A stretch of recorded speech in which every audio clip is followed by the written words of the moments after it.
আসসালামু আলাইকুম বন্ধুরা, আমি রুবিয়া। তোমরা সবাই কেমন আছো? আশা করি তোমরা খুবই ভালো আছো এবং আমিও তোমাদের দোয়াই এবং আল্লাহর রহমতে খুবই ভালো আছি। চলো দই ছাড়া কীভাবে পনির রেসিপি বানানো যায় তাই দেখাবো আজকে। নিয়ে নিয়েছি পনির, হলুদ গুঁড়ো, লঙ্কার গুঁড়ো, নুন, ধনের গুঁড়ো, জিরে গুঁড়ো, তেজপাতা, লবঙ্গ, এলাচ, দারুচিনি। তারপরে নিয়ে নিয়েছি আদা, রসুন, লঙ্কা, পেঁয়াজ কুচি, টমেটো কুচি। এবার পনিরটাকে একটু সাদা তেল গরম করে তাতে এপিট ওপিট করে হালকা করে ভেজে নেব।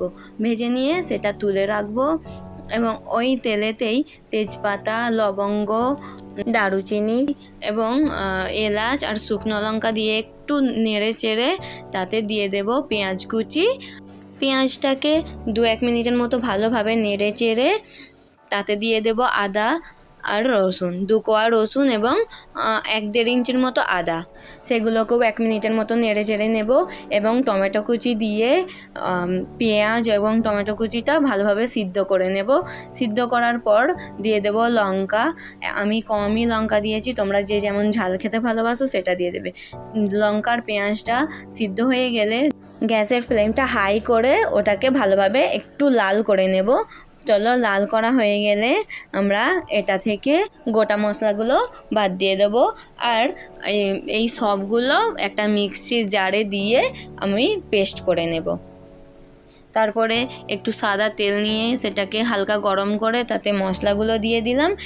এটাকে 3-4 মিনিটের মতো ভালোভাবে কষিয়ে নেব এবং তারপর দিয়ে দেব যেই টমেটোর পেস্টটা বানিয়ে রেখেছিলাম সেটা।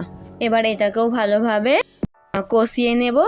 আমার না কিছু না ভালো লাগলে খেতে আমি এইরকম একটা জিনিস বানিয়ে খেয়ে নিই। তারপর একই জারেতে আমি 2-4 টুকরো পনির নিয়ে সেটাকে পেস্ট করে নেব।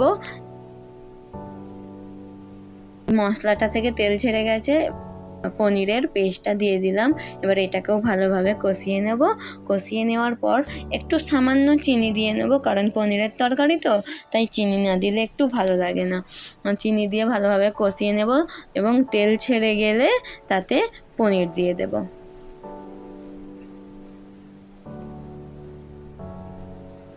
পনিরটা দিয়ে ভালোভাবে এটাকে নেড়ে চেড়ে একটু জল দিয়ে দেব।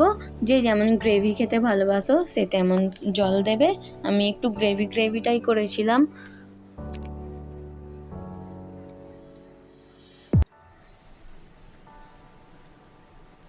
এরপর এটাকে চাপা দিয়ে 2-4 মিনিটের মতো জলটাকে মেরে নেব। আমাদের পনিরের রেসিপি তৈরি হয়ে গেল। এটার কি নাম আমি সেটা জানি না, চলো তোমরা একটা নাম দিয়ে কমেন্ট করে দাও। এবার গ্যাসের ফ্লেম অফ করে দিয়ে সার্ভ করে দেব।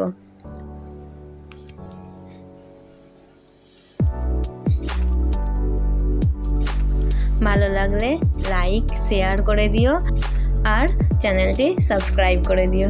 টাটা।